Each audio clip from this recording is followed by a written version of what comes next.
ముందు 31 అన్నాడు. మనోడు అంత బుర్రలేదు, ఏదో నోటుకొచ్చి మాట్లాడేసి బుర్ర అంటించేద్దాం, తర్వాత వాళ్ళే కొడుకుంటారు అనే ఫీలింగ్లో ఉంటాడు జగన్మోహన్ రెడ్డి ఇప్పుడు కూడా. ముందు 31 అన్నాడు, క్లియర్గా చూడండి. అది వెనకాత నుంచి కాదు 36 అని ఎవరు ఇంటి ఇచ్చారు. 36 అన్నాడు. 36 రాజకీయ హత్యలు అంట. చెప్పమనండి, ఎక్కడ రాజకీయ హత్యలు ఏమి ఉన్నాయి? 1000 మంది 1000 బిల్డింగ్లో కూలగొట్టేశారు, ఏంటది రెడ్ బుక్ ఓపెన్ చేసేశారు, ఈ రకంగా మాట్లాడాడు. క్లియర్గా ఉంది కుట్ర ఆలోచన. అతగాడు ఏమనుకుంటాడంటే, నేను ఏం చెప్పినా ప్రజలు నమ్మేస్తారు, లా అండ్ ఆర్డర్ విషయంలోనే కనుక ఇలా పదే మాట్లాడితే కనుక ప్రజలు నమ్మేస్తారు అనుకుంటున్నాడు.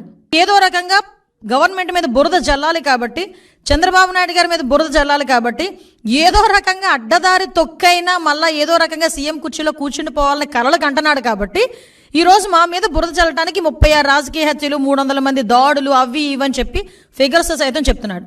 ఈరోజు 45 రోజుల్లోనే ఇవి నువ్వు చెప్పినవన్నీ ఏమీ జరగలేదు, నువ్వు చెప్పినవి జరగలేదు అని చెప్పి నేను చెప్తా. జరిగినవి ప్రూవ్ ఏమైనా ఉందా? యాజ్ ఎ హోమ్ మినిస్టర్ నేను మాట్లాడుతున్నా. నువ్వు చెప్పినవన్నీ కూడా అబద్ధపు లెక్కలు. దీని మీద నువ్వు ఎక్స్ప్లెనేషన్ ఇవ్వాలి. దీని మీద నేను కేసు పెట్టాలనుకుంటున్నాను. ఎందుకు కేసు పెట్టకూడదు, ఎందుకు చర్యలు తీసుకోకూడదు జగన్మోహన్ రెడ్డి మీద ఈరోజు ప్రభుత్వం మీద? అప్పుడు నిజంగా జరిగిన ఇన్సిడెంట్లే, రంగనాయకమ్మ గారు జరిగిన ఇన్సిడెంట్ అమరావతి గురించి ఒక చిన్న పోస్ట్ పెట్టారని సిఐడి వాళ్ళని పంపించి, ఆవిడ వయసును కూడా పక్కన పెట్టి వాళ్ళ చేత విచారణ జరిపించి సిఐడి ఆఫీసులో కూర్చోబెట్టి విచారణ చేపట్టావు. ఇలాంటి సంఘటనలు గౌతు శిరీష గారు ఒక చిన్న పోస్ట్ గవర్నమెంట్కి వ్యతిరేకంగా పెట్టారని సిఐడి నోటీస్ ఇచ్చి ఆవిడ సిఐడి ఆఫీసులో కూర్చోబెట్టావు.